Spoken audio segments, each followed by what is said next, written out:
Carême en fleurs, c'est un réseau de fleuristes, comme son nom l'indique. C'est un concept qui a la particularité de mélanger dans le même espace euh, une partie à l'extérieur de libre-service et une partie à l'intérieur de fleuristes beaucoup plus traditionnels. C'est-à-dire qu'on va travailler nos espaces composition euh, avec des fleuristes expérimentés et avec les mêmes techniques florales qu'un fleuriste traditionnel. Les différences qu'on a, c'est plus sur le merchandising, c'est-à-dire qu'on va anticiper la création de ces compositions et on va le travailler en série pour avoir une présentation beaucoup plus sympathique au vu de nos clients.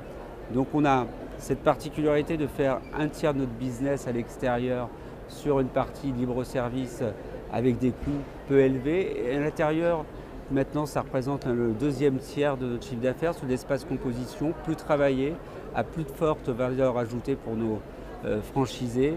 Et c'est la différence qu'on peut avoir sur les concepts existants. Puis il y a un dernier tiers du business qui se fait avec les phalaenopsis, les plantes fleuries, le bégonia, etc. Donc voilà comment est construit notre modèle économique et la différence qu'on peut trouver.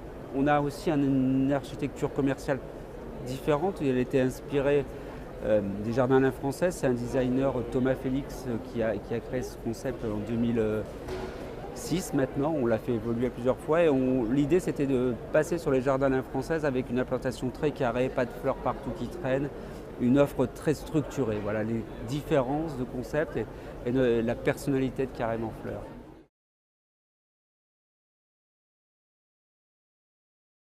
Je cherche une compétence comme beaucoup de réseaux, c'est le triptyque très connu de bons commerçants, bons managers et bons gestionnaires. Mais avant tout, je recherche un entrepreneur, c'est-à-dire quelqu'un qui va mettre les mains dans les fleurs, qui va travailler dans sa boutique.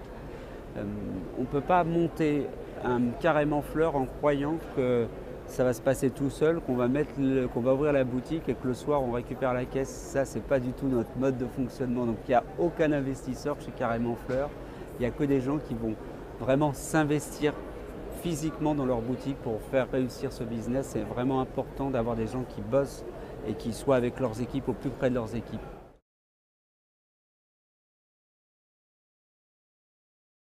Alors, aux conditions d'accès, on a un droit d'entrée de 17 000 €, une formation initiale de 7 000 €, et puis après, on a 3% de royalty plafonné à 12 000 €. Donc, dès qu'on fait plus de 400 000 €, c'est une charge fixe.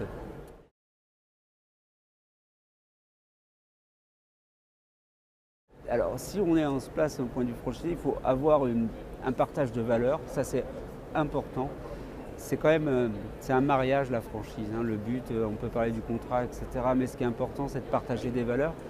Et puis, si je disais un deuxième point, c'est qu'aujourd'hui, on a un chiffre d'affaires moyen de 585 000 € en 2015. On a 3% de royalties qui sont plafonnés à 12 000 €, ce qui veut dire qu'on est le franchiseur le moins cher du réseau, et donc le moins cher du marché, et donc ça veut dire qu'on a certainement la meilleure rentabilité. Donc voilà, si vous devez nous rejoindre, c'est qu'effectivement, à chiffre d'affaires moyen égal, vous allez gagner plus d'argent chez nous.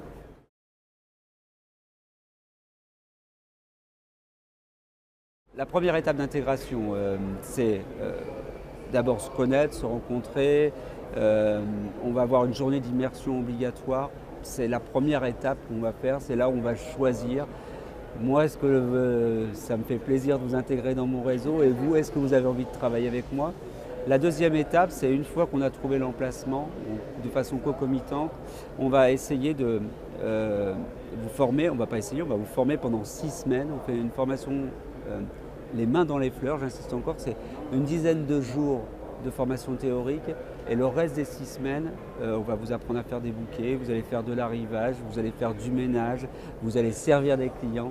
Enfin, c'est vraiment une formation à la McDo, où quand vous êtes chez McDo, vous apprenez à faire des hamburgers, des frites et à servir les clients. Et chez nous, c'est exactement la même chose, il faut maîtriser toutes les étapes avant d'ouvrir un magasin. Et puis après, on sera là toute la semaine d'ouverture.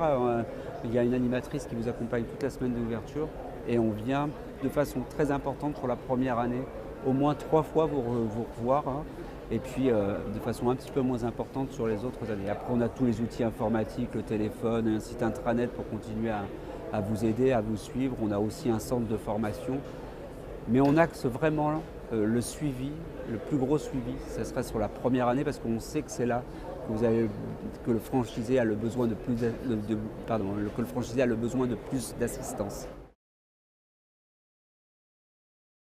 Notre site, on les rend responsives comme tous les sites et on a travaillé le tunnel de conversion de commandes de 3 façons, soit du click and collect, vous passez la commande, vous venez retirer en magasin, soit on a un magasin et on livre à partir du magasin, soit on n'a pas de magasin et on livre via Chronopost sur toute la France.